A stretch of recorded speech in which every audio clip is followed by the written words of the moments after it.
Τώρα είμαι μόνος. Α, τι κανάλιας, τι χαμένος σκλάβος είμαι. Δεν είναι τερατώδες.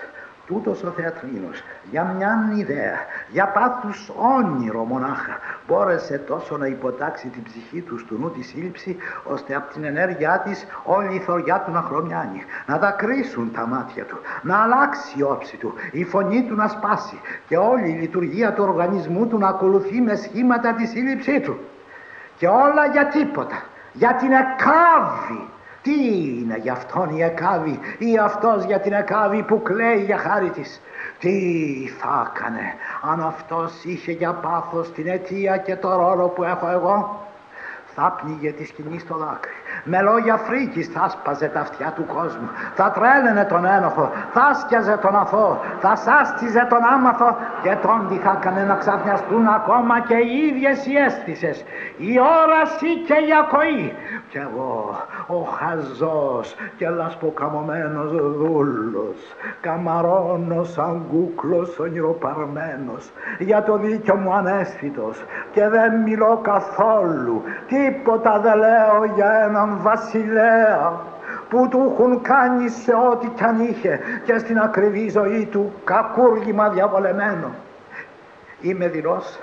Ποιος με φωνάζει για χρείο? Το κάφκαλο μου σπάζει, τα γένια μου μαδάει, μου τα πετάει στα μούτρα, τη μύτη μου τραβάει, μου χώνει την ψευτιά μου μες στο λαιμό βαθιά μου ως τα πλεμόνια. Ποιος μου τα κάνει αυτά, Μα το στανιό θα μου έπρεπαν, γιατί δεν γίνεται. Θα έχω περιστεριού σηκώτη και μου λείπει η χολή να μου πικράνει το άδικο. Είδα αλλιώς θα είχα παχύνει όλα τα όρνια του ουρανού με τα κομμάτια αυτού του σκλάβου. Εσχρέ μου μίχτη, καταραμένε αχρίε, αθεόφοβε, προδότη, διεστραμμένε αχρίε, ο εκδίκηση.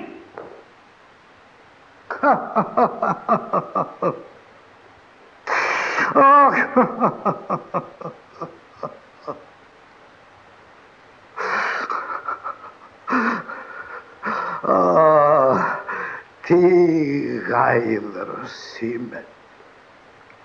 Να μεγάλη Ανδριά, εγώ ακριβού πατέρα σκοτωμένου ο γιος, σπρωγμένος στην εκδίκηση από θεούς και δαίμονες, σαν πόρνη να λαφρώνω την καρδιά με λόγια και να ξεσπάζω σε κατάρες σαν μαυρίστρα, σαν βουλικό. Ντροπή μου, του! Μυαλό μου ορθό. Έχω ακούσει πως κακούργοι καθισμένοι σε θέατρο τόσο από τη δύναμη μονάχα του έργου πιάστηκε η ψυχή τους που επί τόπου διαλάλησαν τα εγκλήματά τους. Γιατί ο φόνος γλώσσας μην έχει, θα μιλήσει με πολύ παράξενο όργανο.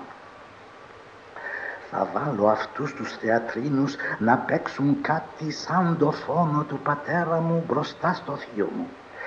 Θα τον κοιτάω στα μάτια, θα τον αγγίξω όπου πονεί. Αν μόνο παίξει το μάτι του, ξέρω που πάω. Το πνεύμα που είδα μπορεί να είναι ο Σατανάς και ο Σατανάς έχει τη δύναμη να παίρνει ό,τι μορφή του αρέσει. Βέβαια και ίσως όπως είμαι ευαίσθητος και μελαγχολικός και αυτός πολύ ενεργεί σε τέτοιες ψυχικές διαθέσεις, με πλανεύει να με κολλάσει. Θέλω θετικότερο από αυτό συμπέρασμα. Με την παράσταση φιλιά θα πιάσω τη συνείδηση του βασιλιά.